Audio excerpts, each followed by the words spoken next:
TV, এটা একটা interesting problem solve করেছি।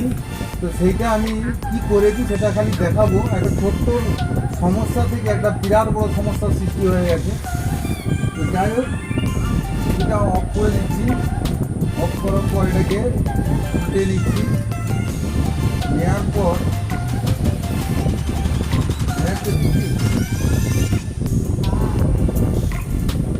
সেটাকে আবার চালু করে দিলাম। যে ভোল্টেজটা আমি দেখবো কাজ হয়ে গেছে। তো এরপরে কালারের একটু সমস্যা হয়, তো এটাকে নিয়ে একটু ইন্টারেস্টিং বলে আমি ভিডিওটা বানাচ্ছি। তো এটা মেনলি হয়েছিল যেটা পুরো ডেট, অর্থাৎ আমি ফার্স্ট টিভিটা যখন খুলেছিলাম, খুলবার পরে আমি এই মালগুলোকে সবই চেঞ্জ করতে হয়েছে। তো প্রথমে দেখি ভোল্টেজ মানে আউটপুট ভোল্টেজ ড্রপ করে দিয়েছে। তো তারপরে আমি খুললাম 1803টা খুলে দেখলাম যে 1803 আমি একটা লাগিয়েছিলাম, একটা এটাতে লাগানো ছিল, এই দুটোকে আমাকে একটা লাগিয়েছিলাম। লাগানোর পরে তো দেখলাম যে এখানে কোনো ভোল্টেজ নেই, এখান পর্যন্ত ভোল্টেজ আছে, কিন্তু ভোল্টেজটা আছে ট্রানজিস্টারটা লাগানোর পরে ভোল্টেজটা হাই হয়ে গেছে, হয়ে গিয়ে ট্রানজিস্টারটা আবার কেটে গেছে।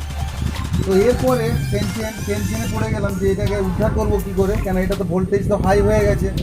তো যাই হোক, এটা কন্ডেন্সার খারাপ ছিল, সাউন্ডের যে কন্ডেন্সারটা ছিল এখানেতে 2200 mFD 25 ভোল্ট খুলে গিয়েছিলো, এটাকে চেঞ্জ করে দিয়েছি। এরপরে দেখা গেছে যে এখানে যে রেজিস্ট্যান্সটা ছিল, এই রেজিস্ট্যান্সটাও খারাপ হয়ে গেছিলো। এই রেজিস্ট্যান্সটাও কিন্তু আমি 1 ohms রেজিস্ট্যান্স একটা লাগিয়ে দিয়েছি। দেওয়ার পরে ভোল্টেজটা কী করে হাই হলো সেটাই আমি এবার চেকিং করার পরে দেখছি যে এইখানেতে যে ভোল্টেজ রেগুলেটিং আছে, অর্থাৎ এখানেতে একটা 616 এবং একটা আছে 619, এই দুটো রেজিস্ট্যান্স এখানেতে একটা ছিল 615 আর একটা হচ্ছে 616। এই দুটো রেজিস্ট্যান্স হচ্ছে 92K, অর্থাৎ এখান থেকে এখান পর্যন্ত একটা আছে 92K, আবার এখান থেকে এখান পর্যন্ত আছে একটা 92K। এই 92K রেজিস্ট্যান্স তো খুলে মেপে দেখছি যে রেজিস্ট্যান্সটা এটা 92K রেজিস্ট্যান্স আপনার সামনে মাপছি। তো এটা আমি 200 রেঞ্জে দিলাম, দিয়ে রেজিস্ট্যান্সটাকে আমি মেজার করে দেখছি। এটা আছে 92K, এখানে আছে 92K, কালার কোড আছে, কিন্তু এখানে দেখাচ্ছে 180K, অর্থাৎ ডবল হয়ে গেছে।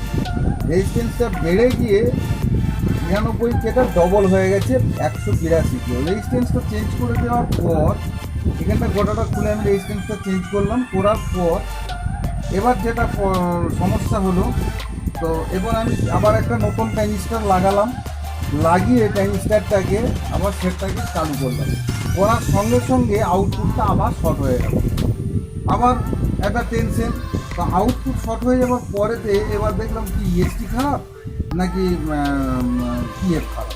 তো আমার সন্দেহ হলো, দেখুন খুব সুন্দরভাবে এই পিএফটাকে লক্ষ্য করে দেখা যাচ্ছে যে এই পিএফটার পেটটা ফুলে গেছে। দেখুন এই যে পেটটা, এই পেটটা দেখা যাচ্ছে ফুলে আছে, এইখানে এই দিকটা কিন্তু ফুলে নাই, এই দিকটা ফুলে আছে। তো এই যে এটা আছে কত 682 1600 ভোল্টের পিএফ, এই পিএফটাকে চেঞ্জ করলাম। করার পরে আবার আউটপুট লাগালাম, লাগিয়ে সেটটাকে চালু করলাম। চালু করার পরেতে এখন যে পিকচারটা এসেছে সেই পিকচারটা আবার আমি আপনাদের ভিডিও দেখাচ্ছি। দেখুন এই পিকচার হচ্ছে, এরপর যে পিকচার বেসের প্রবলেম আছে, বেসের কাজটা আমি করব। থ্যাংক ইউ ভিউয়ার্স, আজকের ভিডিওটা এইটাই ছিল। তো সামান্য একটা রেজিস্ট্যান্স ফল্ট থেকে আজ এত বড় একটা সমস্যার সৃষ্টি করে দিয়েছে যতগুলো এখানে। তারপরে পিএফটা হাই হয়েছিল। যাই হোক, ভিডিওটা ভালো লাগলে শেষ পর্যন্ত দেখার জন্য ধন্যবাদ।